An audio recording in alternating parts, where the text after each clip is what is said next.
सोचिए, एक कानून जो किसी समुदाय की रक्षा के लिए बनाया गया हो, क्या वो ही कानून अनजाने में उनके लिए एक पिंजरा बन सकता है? आज हम इसी मुश्किल सवाल की तह तक जाएंगे।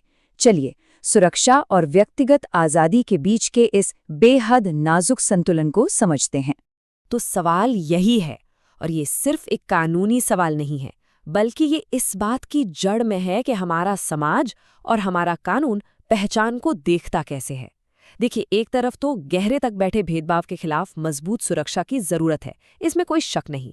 लेकिन दूसरी तरफ सवाल ये उठता है कि ये सुरक्षा आखिर किस कीमत पर मिल रही है? क्या ये किसी की खुद अपनी पहचान तय करने के मौलिक अधिकार को तो नहीं छीन रही?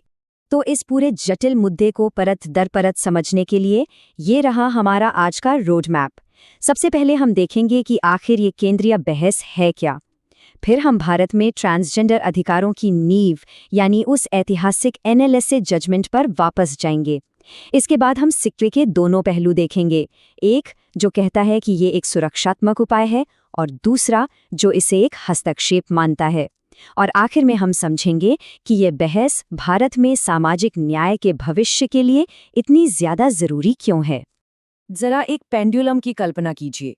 एक तरफ है राज्य का कर्तव्य कि वो अपने सबसे कमजोर नागरिकों की रक्षा करें, उनके लिए एक ढाल बनाए, और दूसरी तरफ है हर इंसान का अपनी पहचान खुद तय करने का अधिकार, जिसे कोई छीन नहीं सकता।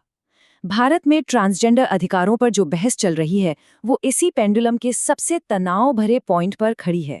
तो आज की इस बहस को समझने के लिए हमें थोड़ा सा पीछे जाना होगा, और भारत में ट्रांसजेंडर अधिकारों के इतिहास में एनएलएसए जजमेंट से ज्यादा बड़ा और अहम कोई मोड़ नहीं है। देखिए, 2014 का जो ये नालसा जजमेंट था ना, वो सिर्फ एक फैसला नहीं था, वो एक क्रांति थी। पहली बार देश की सबसे बड़ी अदालत ने यह साफ किया कि संविधान के जो मौलिक अधिकार हैं, जैसे आर्टिकल 14, 15 और 21, वो ट्रांसजेंडर व्यक्तियों पर भी ठीक उसी तरह लागू होते हैं। इसने तीसरे लिंग को एक कानूनी दर्जा देकर उस हकीकत को माना जो सदियों से हमारे समाज में मौजूद रही है। तो इस ऐतिहासिक फैसले के पिलर्स क्या थे? चलिए देखते हैं।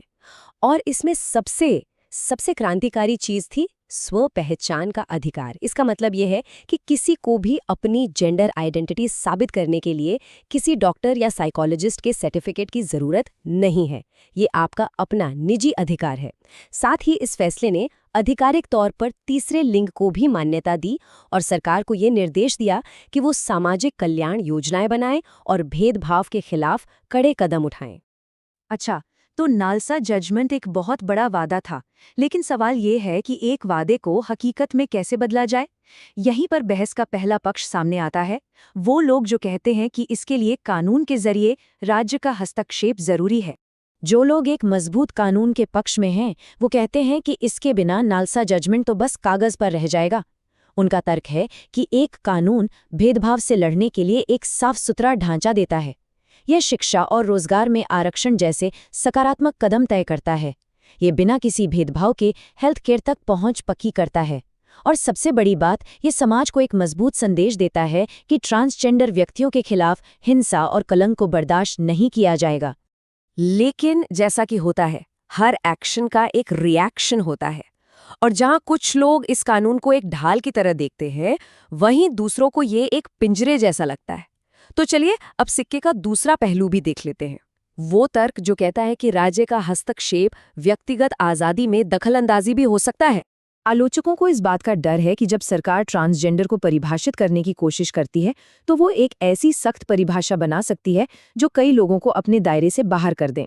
वो चेतावनी देते हैं कि पहचान के लिए मेडिकल जांच जैसी शर्तें लगाना सीधे सीधे नलसा के स्व पहचान वाले सिद्धांत के खिलाफ जाता है।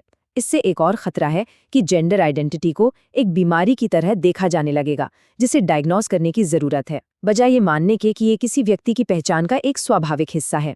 और हाँ, एक संकीर्ण परिभाषा उन नॉन बाइनरी पहचानों को नजरअंदाज कर सकती है जो जेंडर स्पेक्ट्रम का एक बहुत जरूरी हिस्सा है। और यहाँ इस स्लाइड पर यह पूरा विरोधाभास बिल्कुल साफ हो जाता है। एक ही कानून को ढाल या जंजीर दोनों तरह से देखा जा सकता है। ये समानता लाने का एक जरिया हो सकता है या फिर नियंत्रण का एक साधन, सामाजिक सुरक्षा का माध्यम या फिर एक ब्यूरोक्रेटिक हर्डल। ये सब कुछ देखने वाले के नजरिए पर निर्भर करता है। तो आखिर ये सब इतना जरूरी क्यों है? ये जानना इतना मायने क्यों रखता है कि ये कानून एक ढाल है या जंजीर? क्योंकि ये सवाल सिर्फ ट्रांसजेंडर समुदाय तक ही सीमित नहीं है। ये उससे कहीं आगे जाकर एक आधुनिक लोकतंत्र में नागरिक होने के मतलब पर चोट करता है। आसान शब्दों में कहें तो ये बहस हमें एक बहुत ही बुनियादी सवाल पूछने पर मजबूर करती है। हमें बचाने के लिए हम सरकार को कितनी ताकत दें और बदले में हम अपनी कितनी आज़ादी छोड़ने को तैयार हैं। इस संतुलन को सही तरीके से साधना सिर्फ भारत के लिए ही नहीं बल्कि दुनिया भर के हर लोकतंत्र के लिए एक बहुत बड़ी चुनौती है। तो हम आपको इसी एक सोचने पर मजबूर करने वाले सवाल के साथ छोड़े जाते हैं कि आखिर ये रेखा खींची कहाँ जाए, कहाँ सुरक्षा करने का कर्तव्य खत्म होता है और किसी को परिभाषित करने की ताकत शुरू होती है। इस सवाल का जवाब न केवल भारत में ट्रांसजेंडर अधिकारों का भविष्य तय करेगा बल्कि ये भी बताएगा कि हम एक समाज के रूप में क्या बनना चाहते हैं।